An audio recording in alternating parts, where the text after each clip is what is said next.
একজন আলেমের বক্তব্য শুনে মনটা অনেক কান্না আসছিল যে সে নবী করিম সাল্লাল্লাহু আলাইহি সাল্লাম আমাদের জাহান্নাম থেকে বাঁচানোর জন্য এত কষ্ট করে গেলেন, কিন্তু তার মা বাবাই নাকি জাহান্নামে যাবে। শায়েখ, আপনার কাছে জানতে চাই এর দলিল কতটুকু সঠিক, দয়া করে জানাবেন। জি ভাই মেহেদি হাসান, এইসব বিষয় আল্লাহর উপরে ছেড়ে দেন। আল্লাহ তাআলার হিকমত কুদরত কি সেটা তিনিই জানেন। নবীর ঘরে কাফের জন্ম লাভ করে, আবার কাফের ঘরে নবী জন্ম লাভ করে, এটাই তো দুনিয়ার ইতিহাস। আদমের ঘরে আদমকে দেখলেন নবী সাল্লাল্লাহু আলাইহি সাল্লাম মেরাজের রাতে। তিনি যখন তার ডান দিকে আন ইয়ামিনিহি আসওয়াদা, তার ডান দিকে কোটি কোটি মানুষ, লোকে লোকারণ্য কালো দেখাচ্ছে।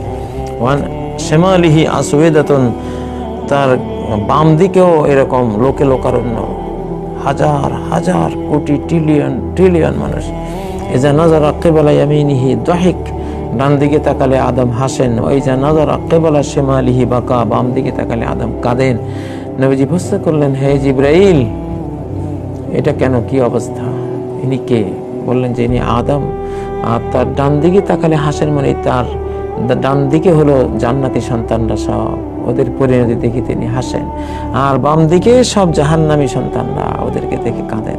তো এই যে বাম দিকের সব কাফের, শতকরা 1099 জন কাফের, আদমের ছেলে মেয়েদের মধ্যে 1000-এর মধ্যে 999 জন বেঈমান কাফের। কি বলবেন? একজন নবী, তিনি তো কানান আদম নবিয়ান মুকাল্লামা, আদম এমন নবী ছিলেন যার সাথে আল্লাহ কথা বলতেন, নবী মুকাল্লাম, তো তিনি নবী ছিলেন, আল্লাহর মেসেঞ্জার ছিলেন। সেই নবীর ঘরে তো এই যে বাম দিকের বামপন্থী হাজার হাজার কোটি, 999 জন, তারা মাত্র একজন 1000-এ জান্নাতি। তো এটা তো নবীর ঘরেই হয়েছে, নবীর ঘরেই তো কাফের জাহান্নামীদের জন্ম হয়েছে। নূহ আলাইহিস সালামের ঘরে কেনান হয়েছে, এটা আমরা কে না জানি। আদমের ঘরে বাম দিকের হাজার হাজার কোটি ট্রিলিয়ন মানুষ জন্ম হয়েছে। তো এগুলিতে আশ্চর্য হওয়ার তো কিছু নেই। আবার ইব্রাহিম আলাইহিস সালাম আজরের ঘরে, মূর্তি নির্মাতার ঘরে ইব্রাহিম আলাইহিস সালাম হয়েছেন। ইউখরিজুল হাইয়্যা মিনাল মাইয়িত, আল্লাহ তাআলা মুর্দার ঘরে জিন্দা, মুর্দার ঘর থেকে জিন্দা বের করেন, মুর্দা থেকে জিন্দা বের করেন। আজর ছিল মুর্দা, যার ঈমান না সে তো মাইয়িত, ডেড বডি। সে আজাদ থেকে আল্লাহ তাআলা জিন্দা ইব্রাহিম, যে নবী ঈমানের কারণে জিন্দা জীবিত, তাকে বের করেছেন। তো এটা তো হতেই পারে। এখন নবী সাল্লাল্লাহু আলাইহি সাল্লামের মাতা পিতার ক্ষেত্রে আপনি যা শুনেছেন, এগুলি অনেক দুঃখজনক, অনেক শোকাবহ জিনিস, কিন্তু কিছু করার নেই। তার নবীজিতে বলেছেন, আবি ওয়া আবুকা ফিন্নার, সহিহ মুসলিমের হাদিস, কিতাবুল ঈমানের হাদিস। আমার বাবা তোমার বাবা তো দুইজনেই জাহিলিয়াতে মারা গেছেন। অতএব জাহিলিয়াতে মরলে, মূর্তি পূজার আমলে মরলে, মূর্তি পূজারী অবস্থায় মরলে তো পরিণতি যা হওয়ার জাহান্নামে, সেটাই। আর মায়ের জন্য ইস্তেগফার করার অনুমতি চেয়েছিলেন মদিনায় যাওয়ার সময় নবী সাল্লাল্লাহু আলাইহি সাল্লাম। ইস্তাযানতু রাব্বি আন আস্তাগফিরা লি উম্মি, আমার মায়ের জন্য আমি ইস্তেগফার করব, অনুমতি চেয়েছি আল্লাহর কাছে, আল্লাহ অনুমতি দেন নাই।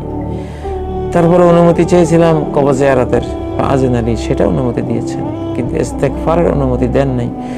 চাচা আবু তালেব সারা জীবন ভরে এমন খেদমত দিয়েছিলেন নবীজির, কোন সাহাবীর পক্ষেও তো আবু বকর ছাড়া এত বড় খেদমত আর কেউ দেওয়া সম্ভব হয়নি।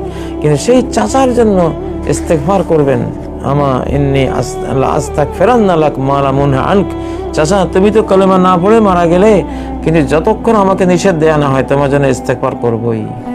কিন্তু আল্লাহ তাআলা সূরা তাওবার 113 নম্বর আয়াত নাজিল করে নিষেধ করে দিলেন, মা কানা লিন নাবিয়্যি ওয়াল্লাযীনা আমানু আইয়াস্তাগফিরু লিল মুশরিকিনা ওয়ালাউ কানু উলি কুরবা মিন বা'দি মা তাবায়্যানা লাহুম আন্নাহুম আসহাবুল জাহিম।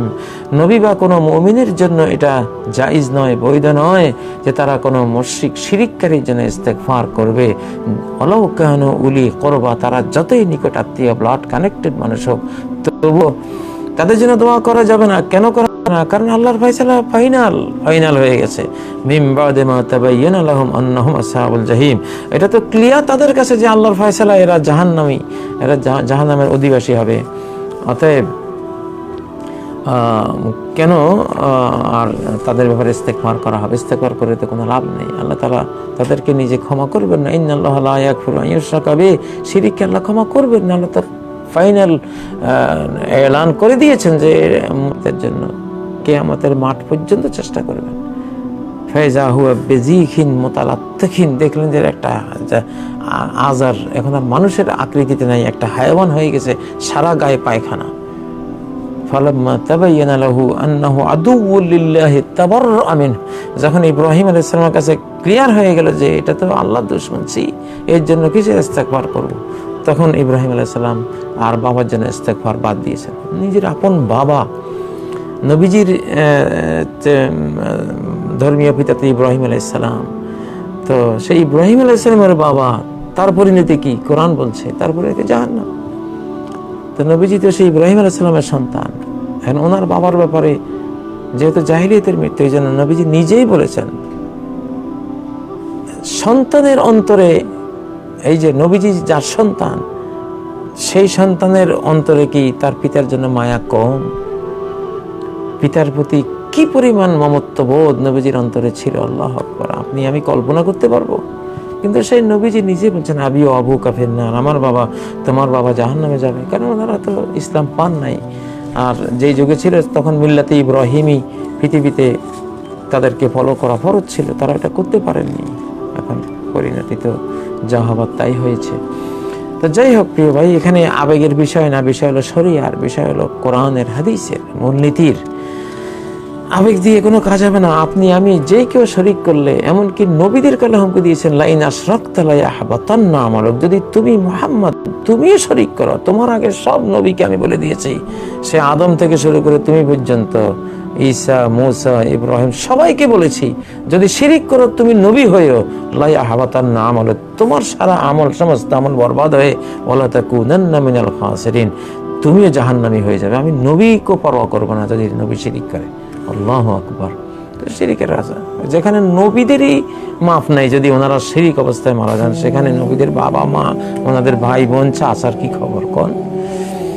তো এটা আপনি আমি কাউকে আল্লাহ ক্ষমা করবেন না, সেটা কে হয় আমরা, কে হয় হোক, শিরিক করলে মাফ নাই। যদি সে নিজে তওবা করে শিরিক থেকে পবিত্র হয়ে আল্লাহর কাছে না যায়, তার কোনো ক্ষমা নেই। আল্লাহ তাআলা আমাদেরকে শিরিক থেকে হেফাজত করেন। প্রিয় ভাই বোনেরা, আপনাদের আরো কিছু প্রশ্ন রয়ে গেছে, এখন জোহরের সালাতের সময় হয়েছে, এই জন্য আজকে এখানেই কেটে দিলাম। ইনশাআল্লাহ আরেকটি পর্বে এই প্রশ্নগুলো আমরা আপনাদের সাথে